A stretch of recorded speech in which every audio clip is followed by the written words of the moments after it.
Hello दोस्तों, MS mathematics में आप सभी का स्वागत है। मैं सोनू गुप्ता। आपके स्क्रीन पर एक बहुत ही बढ़िया बेहतरीन क्वेश्चन है। क्वेश्चन क्या कहता है कि if the first number is 20% less than the third number and the ratio of the second to the third number is 7-10, then the average of the first and the third number is how much percent more than the second number.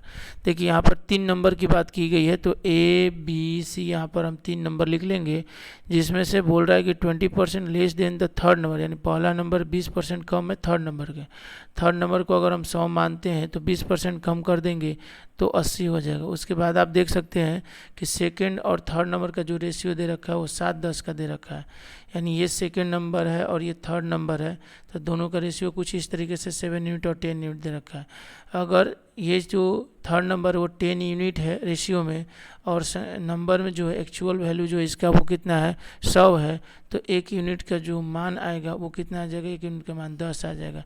उस हिसाब से ये 7 unit है, 7 unit का जो मान आ जाएगा वो कितना आ जाएगा 70 आ जाएगा। यानी हमें ए बी सी तीनों संख्या पता चल गया। अब हमसे पूछ रहा है कि जो पहला नंबर और तीसरे नंबर का एवरेज होगा वो कितना ज़्यादा होगा दूसरे नंबर की तुलना में, परसेंटेज में बताना है। तो ये पहला और ये तीसरा नंबर का एवरेज कह रहा है, तो यानी टोटल 180 भाग करेंगे 2 से, यानी एवरेज हो गया 90। अब ये जो 90 है वो इस दूसरे वाले नंबर से कितना ज़्यादा है, तो 20 ज़्यादा है। तो प्रतिशत में बताना है तो 20 ज़्यादा है कितना, 70 से 20 ज़्यादा है, प्रतिशत में बताना है।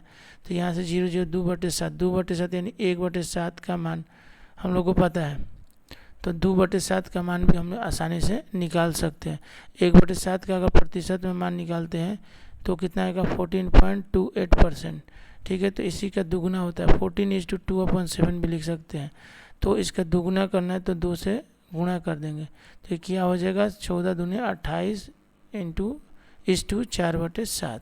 यहाँ पर आप डायरेक्ट भी कर सकते हैं, गुना करके 200/7 करेंगे तो यहाँ भी आ जाएगा 28 × 4/7। तो यहाँ पर ऑप्शन जो देखा जाए तो ऑप्शन कौन सा सही है, तो ऑप्शन नंबर आपका सी करेक्ट हो जाएगा। ठीक है दोस्तों, आशा करते हैं कि आपको ये जो क्वेश्चन है वो बिल्कुल समझ में आएगा, इसका सॉल्यूशन भी अच्छे से समझ में आएगा। अगर सॉल्यूशन समझ में आता है तो हमारे चैनल को सब्सक्राइब कीजिए, आपको इसी तरीके का बेहतरीन क्वेश्चन लेके आएंगे। धन्यवाद।